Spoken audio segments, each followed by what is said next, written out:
A linguagem descrita por Paulo em Romanos capítulo 6 era uma linguagem de submissão. Em Romanos capítulo 6, Paulo diz o seguinte: que diremos então? Continuaremos pecando para que a graça aumente? Paulo vai responder trazendo uma imagem de escravidão. Escravos do pecado e escravos da justiça. Ele vai fazer essa distinção. E aí você já percebe por aí que Paulo ele usa uma linguagem relacional e uma linguagem moral. Não está tratando de decreto aqui. Lá em Romanos 6 e 15, ele vai dizer: vocês não sabem que quando vocês se oferecem a alguém para lhe obedecer como escravos, tornaram-se escravos daquele a quem obedecem?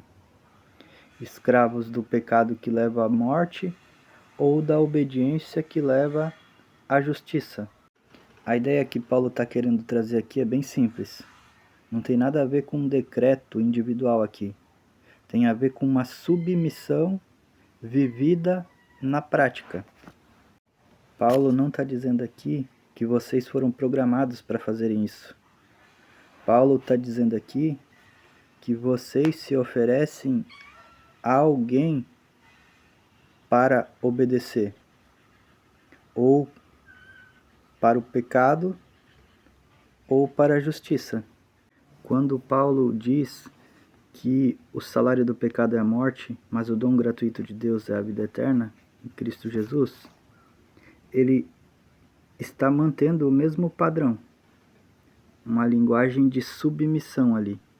O salário do pecado é a morte, mas o dom gratuito de Deus é a vida eterna. Se você se submete ao pecado, se você é escravo do pecado, você vai ter a morte. Se você se submete a Deus, você vai ter o dom gratuito de Deus, que é a vida eterna. Tem algumas coisas então aqui que você tem que perceber. Não é um mapa de decretos secretos. É uma linguagem de submissão. Segundo, Paulo está fazendo uma leitura de como o ser humano deve se comportar eticamente diante de Deus.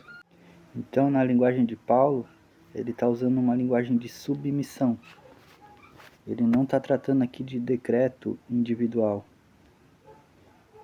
Paulo está preocupado aqui em formar uma identidade, em mostrar qual deve ser o comportamento das pessoas diante de Deus. Paulo não está preocupado em formar aqui um sistema abstrato acerca de predestinação. Lá no capítulo 7, Paulo vai falar sobre a luta contra o pecado.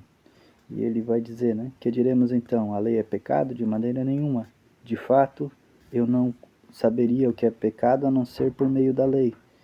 Pois, na realidade, eu não saberia o que é cobiça se a lei não dissesse não cobiçarás. Mas o pecado, aproveitando a oportunidade dada pelo mandamento, produziu em mim todo tipo de desejo cobiçoso.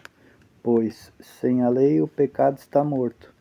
E antes eu vivia sem a lei, mas, quando o mandamento veio, o pecado reviveu e eu morri. E aí ele vai dizer que ele descobriu que o próprio mandamento destinado a produzir vida, produziu nele a morte. No mesmo capítulo, Paulo vai dizer que a lei era santa, o mandamento era justo e bom.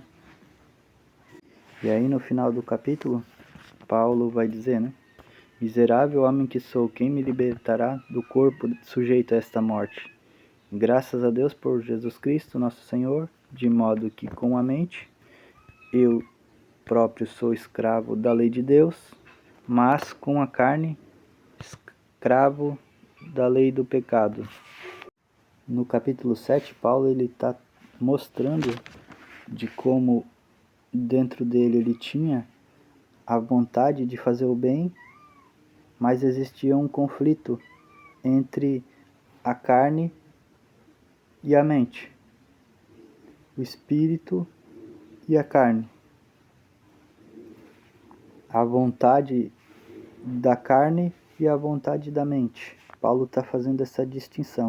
Com a mente, Paulo era escravo da lei de Deus, mas com a carne ele é escravo da lei do pecado. O que Paulo está tentando trazer aqui é uma mudança de regime, do regime da lei para graça. E aí no capítulo 8 ele vai dizer: portanto, agora já não há condenação para os que estão em Cristo Jesus, porque por meio de Cristo Jesus, a lei do Espírito de vida me libertou da lei do pecado e da morte. Paulo não está construindo aqui um argumento abstrato acerca de predestinação e nem ensinando decreto individual. Paulo ele está tratando de uma mudança de um regime, da lei do pecado e da morte para a lei do espírito de vida. Por que eu estou falando isso aqui? Porque existe uma questão aí doutrinária, né? Ensinando que tudo foi decretado por Deus, inclusive as ações humanas. Mas Paulo trata a questão do pecado não como um decreto de Deus. Paulo, quando trata de pecado, ele trata com uma linguagem de submissão. É algo que as próprias pessoas se ofereciam.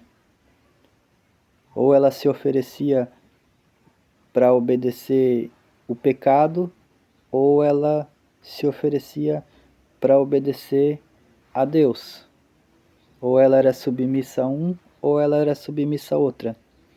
Isso era uma linguagem relacional, não era uma linguagem de decreto. Beleza? Valeu.